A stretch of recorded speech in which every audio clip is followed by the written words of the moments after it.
بیٹی نہیں بخشوائی گئی، وہ تیرا کیا کرے گا؟ وہ تیرا امت نبی ہے، ہمارا نہیں۔ ہم اس کا کلمہ پڑھتے ہیں جس کی انگلی اٹھ جائے چاند کا کلیجہ چیر دیتی ہے، جو ہاتھ اٹھائے سورج پلٹ کے اثر کے وقت پہ آ جاتا ہے، وہ سکیاں کھجوراں اگا جاندہ ہے، وہ پتھرانو کلمے پڑھا جاندہ ہے، وہ گونگیاں تھی گلاں کرا جاندہ ہے، قطرے کو سمندر ذرے کو ستارہ کرتے ہیں، کونین کو خم آ جاتا ہے جب زلف سنوارا کرتے ہیں۔ پتہ نہیں تو کس کی بات کرتا، جس نبی کے چاہنے سے بیٹی نہیں بخشی جاتی، ہوتا کچھ نہیں، وہ تیرا نبی ہوگا۔ ہم تو اس نبی کا کلمہ پڑھتے ہیں، اور میاں جس کے دل میں ذرا سی بات آ جائے اللہ قبلے بدل دیتا ہے۔ قرآن تو پڑھ، قبیلہ بنو سلیم کی مسجد ہے، حضور ظہر کی نماز ادا فرما رہے ہیں۔ ظہر کے 4 فرض ہوتے ہیں، کتنے؟ پڑھنے والے بولو یار کتنے؟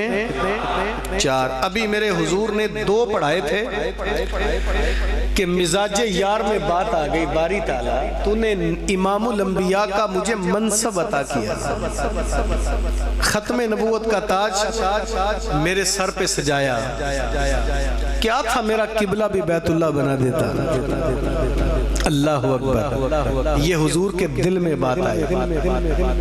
یوں آسمان کی طرف نظر اٹھائی دوران نماز، ادھر سے آواز آئی جبریل حکم رب جلیل، فرمایا جلدی جا میرے محبوب کو جا کے بتا، قد نرا تقلب وجہک فی السماء، سنیا تیرا بار بار اٹھنے والا چہرہ اللہ بڑی محبت سے دیکھ رہا ہے، فَلَنُوَلِّيَنَّكَ قِبْلَةً تَرْضَاهَا، سونیا ابھی رخ انور پھیر لے، اللہ تیری نماز تو پوری کر لیں۔ آواز آئی میری نماز بعد میں پوری کرنا، اپنی مرضی پہلے پوری کر لے۔ اللہ اچھا سنیے، یہ قبلہ تن کے اوپر جو 2 زبریں ہیں، عوام کو سمجھانے کے لیے مفسرین نے بڑی پیاری ایک بات لکھی، فرماتے ہیں یہ 2 زبریں، اس کو عربی میں تنوین کہتے ہیں۔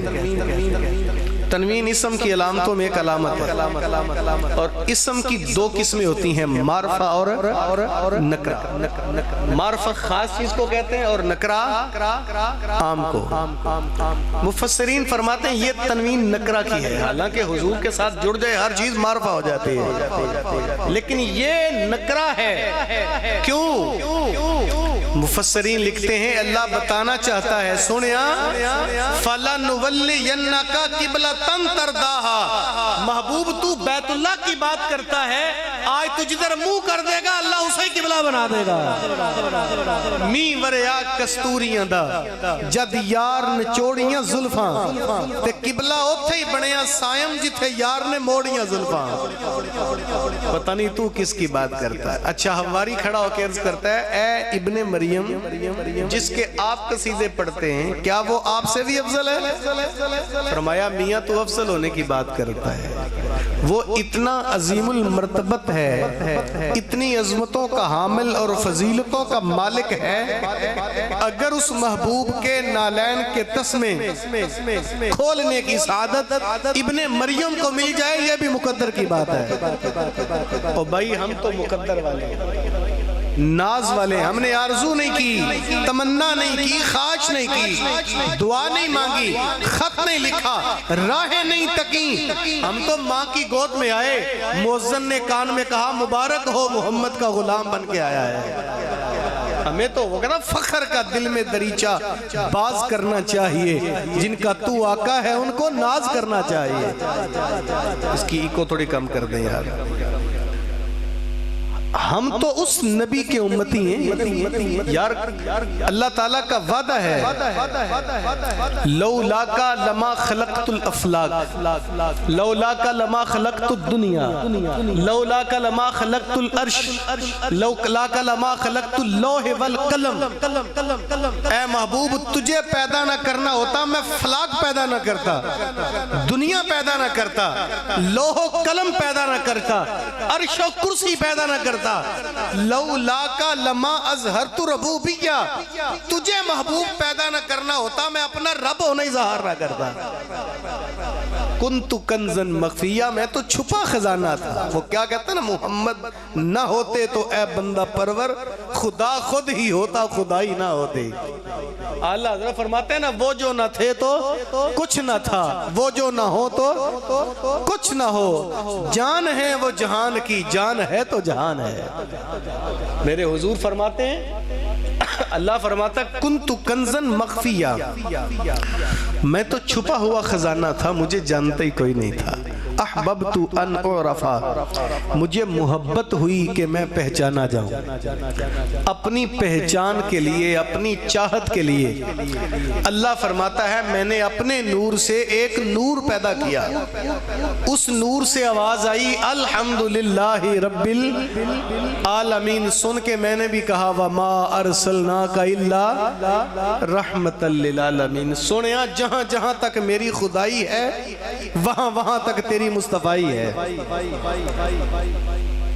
اچھا، جب وہ نور اللہ نے حریم ناس میں رکھا، سیر کرتا رہا، آدم علیہ السلام کی تخلیق کے لمحے آئے تو وہ نور حضرت آدم علیہ السلام کی پیشانی میں رکھ دیا گیا۔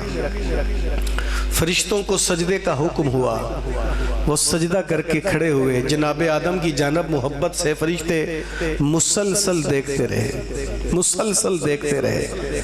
عرض کیا باری تعالیٰ یہ میری جانب کیا دیکھ رہے ہیں؟ آواز آئی آدم تجھے نہیں دیکھ رہے، یہ تیری پیشانی میں میرے محمد کا نور دیکھ رہے ہیں۔ عرض کیا باری تعالیٰ وہ نور مجھے بھی دکھا۔ اللہ نے حضرت آدم کے ناخنوں میں رکھا، انہوں نے یوں زیارت کی، چوم کر آنکھوں سے لگا لیا۔ او بھائی ہم بھی تو یہی کرتے ہیں، جب حضور کا نام نامی اس میں گرامی آئے چوم کر آنکھوں سے لگا کے عرض کرتے ہیں قرۃ عینی بکا یا رسول اللہ، آقا آپ تو میری آنکھوں کی ٹھنڈک ہو۔ پھر حضور فرماتے ہیں اللہ نے وہ نور حضرت آدم کے ناخنوں سے لے کر آدم علیہ السلام کے صلب میں رکھ دیا۔ لم ازل انقل من اصلاب الطاہرین الی ارحام الطاہرات، میں ہر دور میں پاک صلبوں سے پاک رحموں میں منتقل ہوتا آیا ہوں۔ میری تخلیق کے دوران کوئی مشرک پیدا نہیں ہوا۔ میں تو ان لوگوں کی ہمت پہ حیران ہوتا ہوں، کس ہمت سے، کس جرت سے وہ لوگ آج بھی ایسے بدبخت ہیں جو میرے رسول کے والدین کو معاذ اللہ جہنمی قرار دیتے ہیں۔ او یار ہمارا تو عقیدہ ہے جس پیڑ کے نیچے ٹھہرے تھے تم چند لمحے، آقا جس پیڑ کے نیچے ٹھہرے تھے تم چند لمحے، سنا ہے آج تک اس پیڑ کا سایہ مہکتا ہے۔ ایک بار وہ جدھر سے گزرے ہیں نصیر، ہزار بار ادھر سے بہار گزری ہے۔ اور یار سیدھی سی بات ہے، جس غار کے اندر میرے حضور چند لمحے قیام کریں، 15 صدیاں بیت جانے کے باوجود آج بھی اہل ایمان اس غار کی زیارت کو جاتے ہیں، ادب کرتے ہیں، محبت کرتے ہیں، لائق تحسین سمجھتے ہیں۔ جس غار میں میرے رسول کے چند لمحے قدم لگے ہوں وہ غار تو ادب کے قابل ہو، اور جس ماں کے بطن میں 9 ماہ گزارے ہوں وہ جہنم میں کیسے جائے گی؟ عقل نہیں مانتی۔ میرے حضور فرماتے ہیں میرا نور تو حضرت آدم سے چلا، چلتا چلتا حضرت ابراہیم کے صلب تک آیا، ابراہیم علیہ السلام سے میرا نور حضرت اسماعیل میں آیا، اسماعیل علیہ السلام سے میرا نور حضرت نابت میں آیا، نابت سے یشجب، یشجب سے یارب، یارب سے تیرہ، تیرہ سے نحور، نحور سے عد، عد سے عدنان، عدنان سے ماد، ماد سے نزار، نزار سے مدرکہ، مدرکہ سے خزیمہ، خزیمہ سے کنانہ، کنانہ سے مالک، مالک سے فہر، فہر سے غالب، غالب سے لوئی، لوئی سے کعب، کعب سے مرہ، مرہ سے کلاب، کلاب سے عبد المناف، عبد المناف سے عبد الحاشم، عبد الحاشم سے عبد المطلب، عبد المطلب سے میرا نور حضرت عبداللہ میں، اور عبداللہ سے بسد انداز یکتائی، بغایت شان زیبائی، امی بن کر امانت آمنہ کی گود میں آئی۔ یوں کہیں کہ محمد مصطفیٰ آئے، بہاروں پر بہار آئی، زمین کو چومنے جنت کی خوشبو بار بار آئی۔ اچھا حضور کی والدہ کیا فرماتی؟ اللہ اکبر، فرماتی ما شعرت انی حملت بہی ولا وجدت له ثقلا كما تجد النساء الا انی انکرت رفع حیضتی واتانی آت وانا بین النائم والیقظان وقال هل شعرت انك حملت فكأني يقول ما ادري فقال انك حملت بسید هذه الامه ونبيها فذلك يوم الاثنين۔ فرماتی ہیں اللہ کی قسم مجھے شعور ہی نہیں تھا، علم ہی نہیں تھا کہ میرے بطن میں کچھ ہے۔ ماں کے پیٹ میں بچہ ہو بوجھ محسوس کرتی ہے، اللہ کی قسم میں نے ایک دن بھی بوجھ محسوس نہیں کیا۔ میں نیند اور بیداری کے ماں بہن تھی، ایک آنے والا آیا، اس نے مجھے جگایا، پوچھا حال شعورتی انکی حملتی، آمینہ جانتی ہو تمہارے بطن میں کچھ ہے؟ فکأنی یقول ما ادری، کہا اللہ کی قسم میں نہیں جانتی۔ کہا انکی حملتی بسید هذه الامة ونبیها، اے آمینہ پھر تمہیں مبارک ہو، اللہ نے تیرے بطن میں اس امت کا سردار نبی پیدا فرمایا ہے۔ پھر ایک وقت آیا خرج منی نور اضاء له قصور الشام، میرے بطن سے ایک نور نکلا، میں نے اپنی کچی کلی میں بیٹھ کر ملک شام کے محلات دیکھ لیے۔ اچھا حضرت عبد الرحمن بن عوف کی والدہ الشفا بنت اسد فرماتی ہیں میں حضور کی دائی تھی، یہ منظر تو میں نے بھی دیکھا۔ جب حضور دنیا میں جلوہ گر ہوئے فَأَضَاءَ لِي مَا بَيْنَ الْمَشْرِقِ وَالْمَغْرِبِ حَتَّى نَظَرْتُ إِلَى بَعْدِ قُصُورِ الشَّامِ، جب حضور کمرہ آمینہ میں آئے میری نظروں میں مشرق سے لے کر مغرب تک نور پھیل گیا۔ آمنہ کی کلی میں بیٹھ کر ملک شام اور روم کے محلات تو میں نے بھی دیکھ لیے۔ اچھا سنیے یار، حضرت وہب بن زما کی پھپھی کہتی ہے ایک منظر میں نے بھی دیکھا، توجہ ہے نا؟ جب حضور پیدا ہوئے تو ہم نے ایک کپڑے میں لپیٹ کر حضور کو ایک طرف رکھا، ایک لمحہ گزرنے کے بعد حضور نے داہنی جانب کروٹ بدلی، اٹھے اور سجدے میں چلے گئے۔ کہاں گئے؟ بولیے کہاں گئے؟ امت کو آتے ہی میرے حضور نے پہلا پیغام کس چیز کا دیا؟ کرنے والے بولے کس چیز کا پیغام دیا؟ سجدے کا۔ حالانکہ آپ لوگ بھی ایک سادہ سی بات کو جانتے ہیں کہ جو سمپل ہر شخص کو پتہ ہے کہ سجدے کے لیے کچھ چیزیں ضروری ہوتی ہیں، بدن کا پاک ہونا ضروری ہے، جگہ کا پاک ہونا ضروری ہے، لباس کا پاک ہونا، اور یہ بھی ہم جانتے ہیں کہ پیدا ہونے والا بچہ پاک نہیں ہوتا، وہ جگہ بھی پاک نہیں ہوتی، لباس تو ہوتا ہی نہیں۔ لیکن اس کے باوجود امت کو شریعت دینے والے کریم آقا دنیا میں آتے ہی سجدے میں جا کے امت کو پیغام دیتے ہیں، لوگوں میں اکیلا ہی صرف پاک ہو کر نہیں آیا، جعلت لی الارض مسجدا وطہورا، اللہ نے میری برکت سے پوری روح زمین کو ہی پاک فرما دیا ہے۔ اللہ اکبر، آج کے بعد جہاں بھی نماز پڑھو گے اللہ وہیں قبول فرما لے گا۔ اچھا ایک کہتا ہے ایک منظر میں نے بھی دیکھا، پتہ نہیں لوگ کیسی حضور کی ولادت بیان کرتے ہیں۔